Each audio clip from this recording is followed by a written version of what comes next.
What's up, class? I'm your teacher, Don Kavi, a serial entrepreneur and host of this channel where we talk about all things entrepreneurship and making your passion your life. Today, we're going to talk about the pros and cons of a lifestyle versus a venture business. If you're hoping to start a business one day, pay attention because we'll be covering some of the most important information you'll need to know in today's video. But first, if you're interested in entrepreneurship, like, subscribe, and ring the bell to be the first to know when a new video drops. Let's get into it.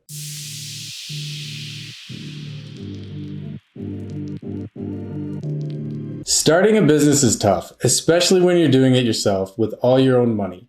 Sometimes it makes sense to start a business with a friend or investors.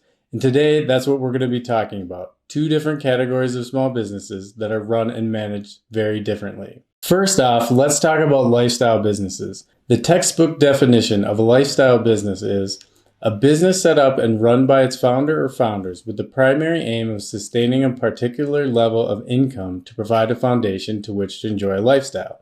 These are firms that heavily depend on the founder's skills, personality, energy, and context. There are two main factors that will categorize a business as a lifestyle business: ownership and scalability. Typically, lifestyle businesses are closely held with only a few owners. In scalability, this is the company's ability to grow without being hampered by its structure. So what are some examples of lifestyle businesses? Well, most businesses. A barbershop, a restaurant, a consulting firm, a one-owner gym, a bed and breakfast. The pet food company I owned was a lifestyle business, as I was the sole owner, and when I needed capital, I went to the bank, not investors. The way to think about it is, who owns the business and how big can it get? A bed and breakfast is really cool business, but that one location business can only get so big. The auto shop on the corner owned by the mechanic, it can only service so many cars in one day.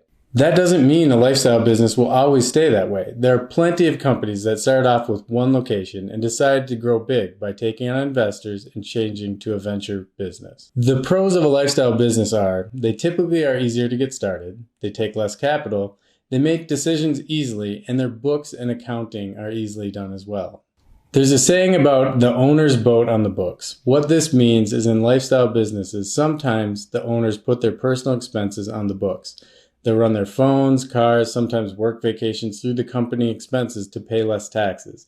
Those kinds of games don't fly in ventures where there's many owners. The cons of a lifestyle business are potentially smaller business size, less sources of capital, and potentially less money to be made. On the contrary, a startup or a venture business is a company that is launched to scale rapidly and build value. These companies provide high-impact solutions and build substantial wealth for investors as well as their founders. Examples of these companies would be Tesla, Instagram, Target Corporation, any company that has taken money from investors to grow rapidly and build value.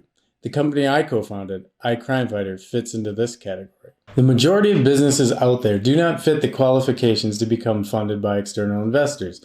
The reason is they fundamentally have to show a return one day for the investors. That means if an investor puts in $100,000, one day they're going to want $500,000 or $1 million back. That can only happen if it's a high-risk, high-impact startup. They cannot make that kind of money investing in a one-location bed and breakfast. The pros of a venture-funded startup are they can raise a lot of startup capital and they can make a lot of money for their founders and investors. The cons are they are super risky and many fail. There are also many more decision makers. When investor money is involved, the owners just can't put the boats on the books like in a lifestyle business. Owning a business all yourself or with a group of investors is quite a different scenario. There are pros and cons to each. Myself, I've enjoyed my experiences with both types. I currently prefer the lifestyle model, but ask me in 1 year and maybe I'll be founding another venture-funded startup. That's it for now. Get started on your plan and let's make your passion your life. I'll see you in the next vid. Ciao!